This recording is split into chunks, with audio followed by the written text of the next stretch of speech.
आणि आत्ताच्या घडीची सगळ्यात महत्त्वाची बातमी आपण पाहतोय।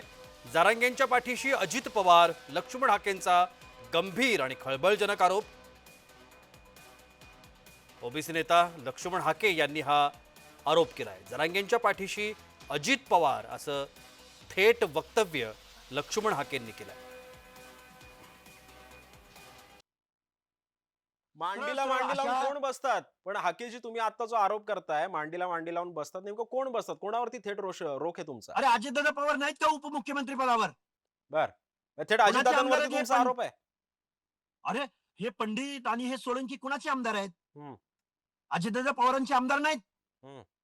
बरं, निवडून आल्यावर तुम्हाला एखाद्या एखाद्या जातीच्या आंदोलनामध्ये आमदाराला असं सहभागी होता येतं? हम्म.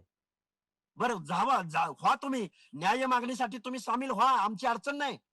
पण ओबीसीचं झोपडं उद्ध्वस्त होत असताना तुम्ही बेकायदा मागणीला पाठिंबा देताय, जाहीर पाठिंबा देताय, बॅनर लावून पाठिंबा देताय.